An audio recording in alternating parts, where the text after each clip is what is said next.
Johns Hopkins Hospital. Welcome back to the Law and Crime Network. We continue that coverage now. This is the case in which the hospital is accused of filing a false child abuse report against Beata Kowalski and then maintaining that she was a suspect in that child abuse. She ultimately dies of suicide after being separated from her daughter Maya for 87 days. On the stand, Maya's brother Kyle.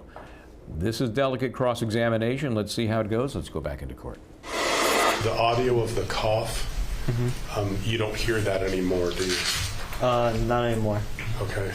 That cough that the jury heard about, you haven't heard that since your sister got out of All Children's, true?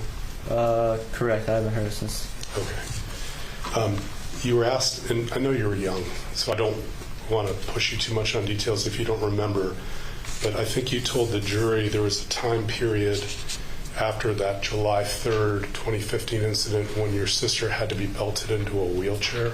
I don't remember exactly the time frame, but I do remember there being a time where when she was in the wheelchair that there had to be a belt. Okay.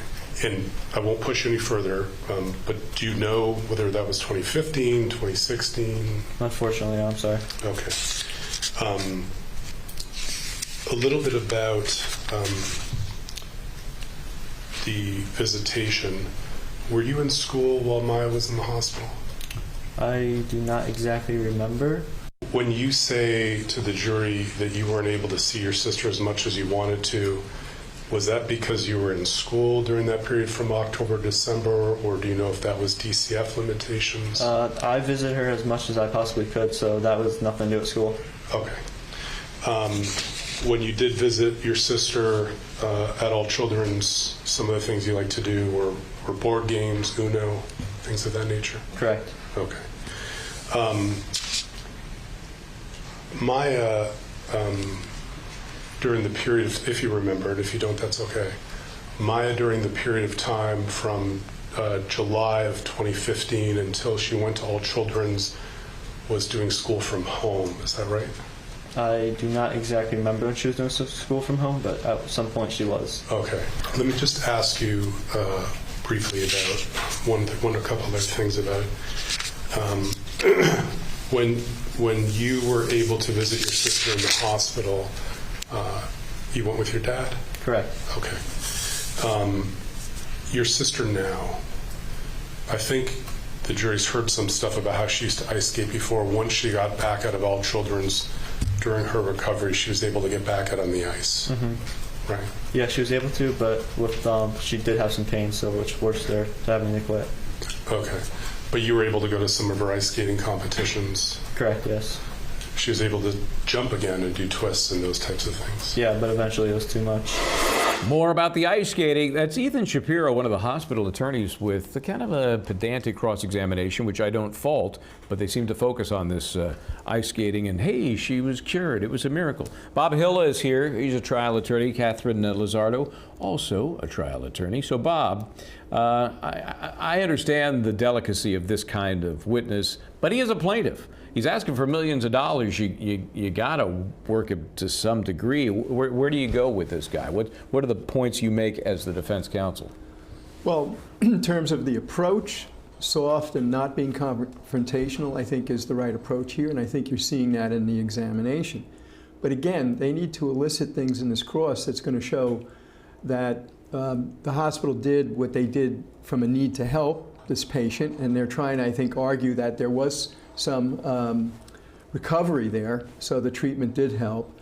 You know, he's not going to be the witness they're going to address that what the mother wanted was illegal and dangerous to the child, because that's why they had to go get the treatment in Mexico. But that's something where the cross is going to have to develop in this case. And they're probably not going to be able to do much with them with regard to that the law or the legal process was what resulted in the separation of the mother and the child being, you know, held prisoner basically in the hospital for that period of time, were causing the death.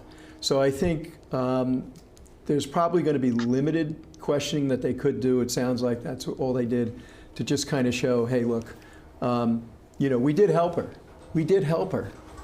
And I think that that's about the best they can expect from this witness. Yeah, it's a tricky one. Catherine, it seems to me that the plaintiffs are going to have to focus on some of the decision making that kept them apart, not what initially put them apart and the court orders that were obtained, but how many steps along the way did they ignore other healthcare providers, including the one who had diagnosed and prescribed the ketamine?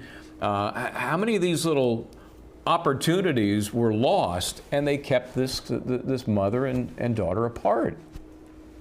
That's what's bewildering about this case is it's 87 days of actually keeping Maya in the hospital and separating her with her mother. There were so many things happening at that time that could have alerted the hospital that she does have CRPS, that the ketamine was approved by her doctor. So it's not something that the mom was asking the doctors to do because she was abusing Maya.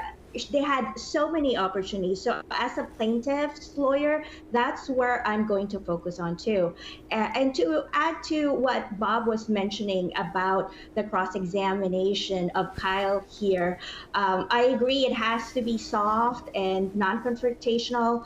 Also, what I'm interested in is he would have been deposed or deposition taken before this trial. So they would have known, the defense and the plaintiffs would have known what his testimony would be. But the way he's asking the question, it sounds like he's not sure what his answer would be.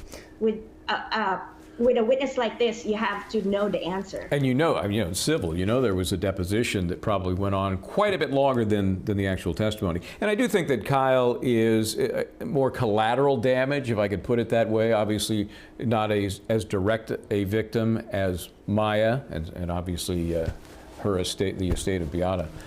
It's a fascinating case on so many levels. I'm going to thank and excuse Catherine Lizardo and Bob Hilla, my buddy in the studio here. Always good to see you guys. Always appreciate the input. We will talk more about this case, that is for sure. It is just getting underway. Hey, go out and have a great weekend. And of course, try to do the right thing. I'm Michael Bryant. This is the Law and Crime Network, and we'll see you right here next time.